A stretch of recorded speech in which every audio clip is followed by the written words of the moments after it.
Hello friends, नमस्ते। मेरो च्यानलमा यहाँलाई स्वागत छ। तिहारको रोटी मिठाई बनाउँदा बनाउँदा यहाँ चिसो पनि भयो, हिउँ पनि पर्यो हैन। अब सबै थोक मिसिएर होला मेरो घाँटी बस्यो। त्यसैले मैले चाहिँ यो निको पार्नलाई चाहिँ घरेयासी औषधिहरू बनाइरहेको छु। आज कडी बनाइरहेको छु। यहाँलाई पनि सहयोग हुन्छ भनेर मैले भिडियो बनाएँ। ल अब बनाउन सुरु गरौँ। यो दही चाहिँ मैले 5 दिन अगाडि जमाएर बाहिरै राखेको थिएँ अमिलो होस् भनेर, किनभने हामीलाई अमिलो मोही चाहिन्छ यो कडीको लागि। अनि यसलाई राम्रोसँग फिटेर मोही बनाउने। पहिला मोही जसरी सजिलो हुन्छ आफ्नो तरिकाले मोही बनाउनु होला। मैले चाहिँ यो विक्सले फिटेर बनाएँ। अनि राम्रोसँग दही फिटिसकेपछि पानी राख्ने, पानी राखेर पनि मजाले फिट्ने। यसमा चाहिँ छोक्रा छोक्री केही नबसोस्। मजाको बनेको छ। अलिक बाक्लो भएकोले मैले फेरि पानी थपेँ अलिकति। अब बाक्लो पातलो आफूलाई कति मन लाग्छ त्यही अनुसार बनाउनु होला। यसलाई एकातिर राखिदिउँ। अब हामीलाई अलिकति मसलाहरू चाहिन्छ। यो चाहिँ मैले चना, भुटेको चनालाई पिसेर धुलो बनाउँदैछु हैन। यसको लागि मैले बोक्रा तासेर यहाँ ल्याइसकेको छु। अब यसलाई पिस्दैछु। यो चना पिसे पनि हुन्छ, बेसन भयो नि हुन्छ, गहुँको पिठो भयो नि हुन्छ। 2 चम्चा जति हामीलाई चाहिन्छ। अलि ठुलो चम्चाको 2 चम्चा चाहिँ यो मोहीमा फिट्नुपर्छ। यसले चाहिँ पकाउँदाखेरि मोही फाट्न दिँदैन। अनि यसरी फिट्ने। यो फिटिसकेपछि राम्रोसँग फिट्ने हैन।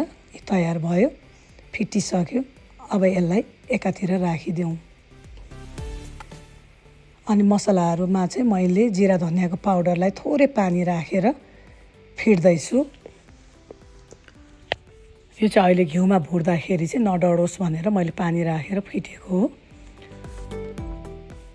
अनि गरम मसलामा चाहिँ मरिच, सुकुमेल, ल्वाङ, दालचिनी, एउटा अलैँची र पिप्ला चाहिँ एकदमै जरुरी हुन्छ। यो खोकी लागेकोलाई, घाँटी बसेकोलाई एकदम राम्रो गर्छ पिप्लाले।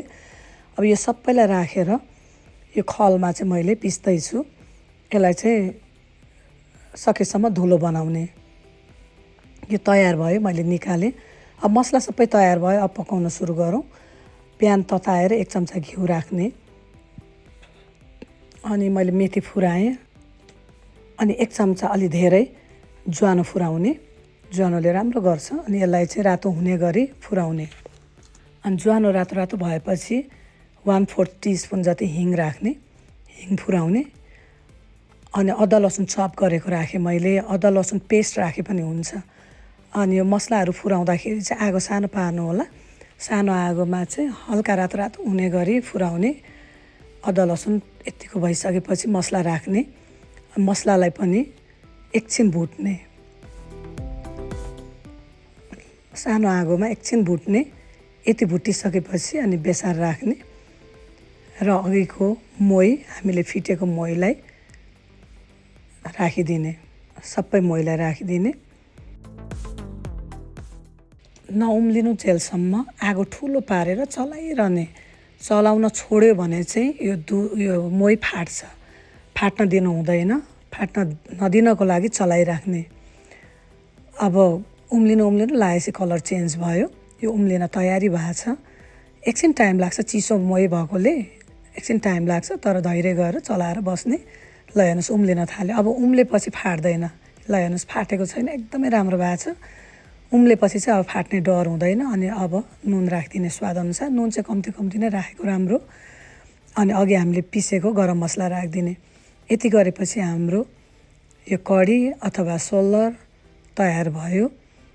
एकदमै मिठो भएको छ, राम्रो पनि भएको छ। र यो एकदम हामीलाई चाहिँ यो औषधिको लागि औषधिको रूपमा यसले काम गर्छ। यो चाहिँ अब कपमा राखेर पिउने। मैले चाहिँ यो हिट पनि अफ गरिदिइसकेकी छु। अनि यहाँहरूलाई मेरो भिडियो कस्तो लाग्यो? मेरो भिडियोलाई लाइक, सेयर, कमेन्ट गर्नुहोला। अनि मेरो च्यानलमा यहाँहरू नयाँ हुनुहुन्छ भने प्लिज मेरो च्यानललाई सब्सक्राइब गरिदिनु होला। अनि योभन्दा पछाडि अर्को के भिडियो यहाँहरूलाई मन लागेको छ कमेन्ट गरिदिनु होला। म त्यही भिडियो बनाउने छु। र खोकीको अर्को औषधि म सर्ट भिडियो ल्याउने छु, हेर्न नभुल्नु होला।